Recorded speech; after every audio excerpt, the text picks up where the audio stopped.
दोस्तों, पीएम मोदी का पीआर करने वाले कहते हैं, महानता का महिमा मंडन करने वाले दावा करते हैं कि देश सेवा में परिवार त्याग दिया है पीएम मोदी ने। परिवार में कोई शादी ब्याह होता है, बेटा बेटी का कोई फंक्शन होता है, पीएम मोदी नहीं जाते, सालों से नहीं गए हैं, क्योंकि देश सेवा ही सर्वोपरि है। टाइम नहीं है, बिजी रहते हैं, परिवार को टाइम नहीं दे पाते। लेकिन वही पीएम मोदी जो परिवार के फंक्शन को अटेंड नहीं करते, वो उद्योगपतियों के घर शादी में चले जाते हैं, यहां तक कि उन विपक्षी नेताओं के घर रिसेप्शन पार्टी में भी पहुंचने लगे हैं, जिन नेताओं को परिवारवाद का प्रोडक्ट बताते हैं, भ्रष्टाचार का आरोप लगाते हैं। फिर पीएम मोदी की आखिरकार क्या मजबूरी हो गई कि विपक्षी सांसद की रिसेप्शन पार्टी में पहुंच गए पीएम मोदी। अमित शाह भी, इसके अलावा अनुराग ठाकुर, संसदीय कार्य मंत्री किरण रिजिजू, तमाम बीजेपी के नेता, मंत्री, प्रधानमंत्री सब पहुंच जाते हैं विपक्षी सांसद की रिसेप्शन पार्टी में। ऐसी क्या सियासी मजबूरी है, वो मजबूरी भी आपको बताएंगे।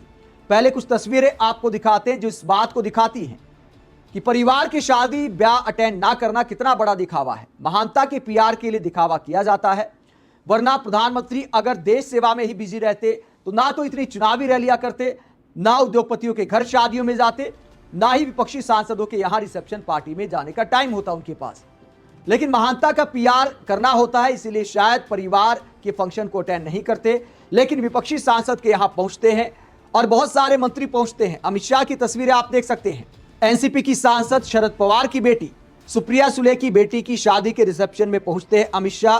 ये शरद पवार के साथ तस्वीर आप देख सकते हैं। यहां पर दूल्हा दुल्हन को आशीर्वाद दे रहे हैं। अगली तस्वीर आप देखिए। अगली तस्वीर में पीएम मोदी खुद आपको नजर आ रहे हैं। यहां एनसीपी के नेताओं से बातचीत हो रही है। सुप्रिया सुले हैं, इसके अलावा रोहित पवार हैं, और यहां पर पीएम मोदी भी आशीर्वाद देते हैं, फोटो खिंचाते हैं, तो पीएम मोदी भी पहुंचते हैं। इन तस्वीरों के अलावा शरद पवार से भी बातचीत की, तो पीएम मोदी ने आखिरकार टाइम कैसे निकाल दिया।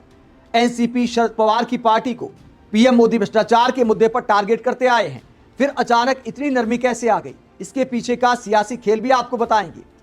पहले एक और तस्वीर मैं आपको दिखाता हूं। पीएम मोदी के साथ साथ राहुल गांधी भी पहुंचते हैं। बहुत कम ऐसे मौके होते हैं जब राहुल गांधी किसी नेता के यहां शादी में, या फिर अभिनेता के यहां, या उद्योगपति के यहां शादी में जाते हैं, क्योंकि राहुल गांधी कहते आए हैं कि मैं आम लोगों के घर शादी में जाना पसंद करता हूं, मुझे बड़े बड़े नेताओं के यहां, उद्योगपतियों के यहां शादी में जाना पसंद नहीं है।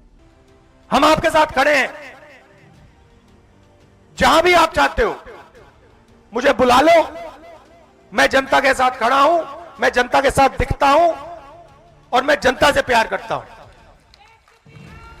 आप देख लीजिए, देश के सारे नेता, आप देख लीजिए, देश के सारे नेता,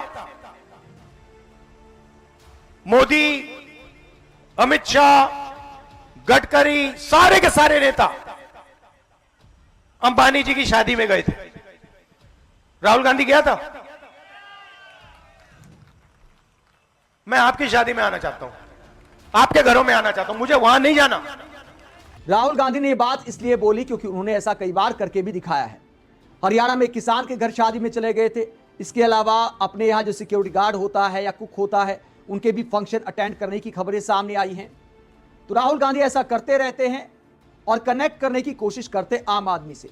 वो खुलकर बोलते हैं कि मैं बड़े उद्योगपतियों, बड़े नेताओं के यहां शादी में जाना पसंद नहीं करता, लेकिन फिर भी सुप्रिया सुले की बेटी की रिसेप्शन पार्टी में राहुल गांधी भी पहुंचते हैं, क्योंकि इस वक्त इंडिया गठबंधन को एकजुट रखना भी एक चुनौती है।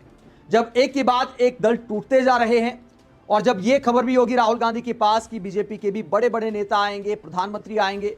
प्रधानमंत्री वैसे भी आजकल डोरे डाल रहे हैं विपक्षी दलों पर, क्योंकि एक आंकड़े की जरूरत है। परिसीमन कराने के लिए उस जादुई आंकड़े की जरूरत है जिससे फिलहाल एनडीए दूर है। ज्यादा दूर तो नहीं है, क्योंकि पिछले वाले प्रयास के बाद टीएमसी टूट गई, आम आदमी पार्टी टूट गई, उद्धव ठाकरे गुट एक बार फिर टूट गया, तो बहुत सारे सांसद एनडीए के खेमे में आ गए। लेकिन 360 का जो आंकड़ा चाहिए, अब भी उससे मामला दूर है। इसलिए क्या शरद पवार पर भी डोरे डाले जा रहे हैं। एक एक सांसद मैटर करता है, और प्रधानमंत्री पूरी कोशिश करते हैं कि नए सांसदों को जोड़ा जाए और पुराने वाले नाराज ना हो जाएं। इसीलिए बार बार मंगल मिलन कर रहे हैं। आज सुबह सुबह भी एनडीए का मंगल मिलन हुआ, जहां प्रधानमंत्री अमित शाह, बीजेपी के बड़े बड़े नेता पहुंचते हैं एनडीए की मीटिंग में। वहां पर नारेबाजी करते, भारत माता की जय के नारे लगवाते हैं। भारत माता की जय, भारत माता की जय।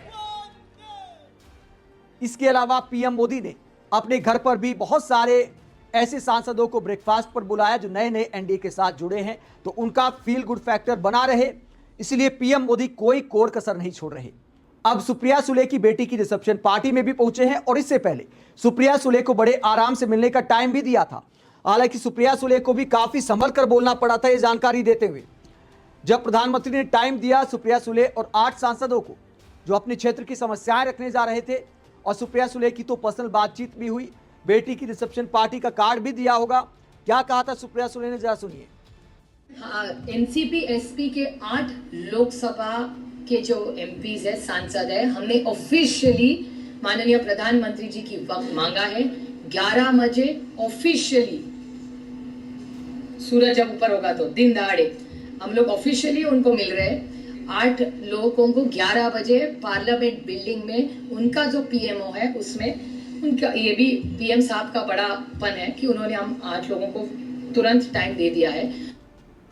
तो यहां पर परसेप्शन का जो खेल है, मीडिया का जो खेल होता है, सुप्रिया सुले को इस बात का डर था कि अगर कहीं कोई ये खबर चल जाए कि देखिए चुपचाप पीएम मोदी से मुलाकात करें सुप्रिया सुले, पीएम मोदी ने टाइम दिया, क्या सुप्रिया सुले भी एनडीए में जाने वाली हैं, इन खबरों से शायद डर लगता है, इसीलिए जोर देकर कहा कि ऑफिशियली टाइम दिया है, दिन दहाड़े मिलने जाएंगे, कोई चोरी चोरी चुपके चुपके वाली मुलाकात नहीं है कि इसके गलत मायने निकाल लिए जाएं।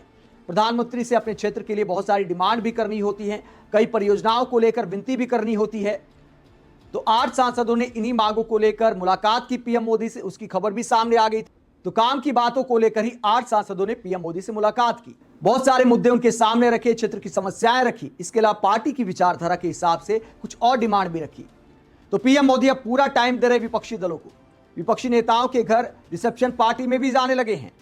मोदी सरकार के कई मंत्री एक साथ जाते हैं, जो इस बात को दिखाता है कि फिलहाल जैसे अर्जुन की नजर थी चिड़िया की आंख पर, तो पीएम मोदी की नजर है परिसीमन वाले बिल पर, जिसे महिला आरक्षण के लिफाफे में पेश किया जा रहा है। विपक्षी नेताओं पर टारगेट किया जा रहा है, राहुल गांधी पर आरोप लगाया जा रहा है कि देखिए महिला आरक्षण बिल के खिलाफ है, लेकिन असली मकसद है परिसीमन वाले बिल को पास कराना, उसके लिए 360 का आंकड़ा जुटाना। अकाली दल के साथ मीटिंग की खबर भी सामने आई। तो एक के बाद एक दल पर डोरे डाले जा रहे हैं, साम दाम दंड भेद हर नीति से 360 का आंकड़ा जुटाने की कोशिश की जा रही है। शायद इसीलिए पीएम मोदी सुप्रिया सुले की बेटी के रिसेप्शन में पहुंचे कि शरद पवार के मन में थोड़ा सा एक सॉफ्ट कॉर्नर हो जाए। मंझे हुए पॉलिटिशियन, हालांकि उनके बारे में कहा जाता है कि उनका रुख बड़ा लचीला होता है, किसी भी तरफ जा सकते हैं, इसीलिए शायद दोनों तरफ के लोग उनसे खुश रहते हैं। सभी को साधने में शरद पवार को माहिर खिलाड़ी माना जाता है। सुप्रिया सुले की बेटी रेवती सुले की रिसेप्शन पार्टी भी उसका उदाहरण नजर आती है, जहां पक्ष और विपक्ष सबके कद्दावर नेता पहुंच जाते हैं रिसेप्शन पार्टी में। आप इस पूरे मुद्दे को लेकर क्या सोचते हैं? जिन विपक्षी नेताओं पर पीएम मोदी भ्रष्टाचार का आरोप लगाते हैं, परिवारवाद का आरोप लगाते हैं, उनके परिवार के फंक्शन में आखिरकार पीएम मोदी फिर क्या करने गए? आप क्या सोचते हैं? कमेंट बॉक्स में अपनी राय जरूर दें, साथ ही चैनल को सब्सक्राइब भी करें। नमस्कार।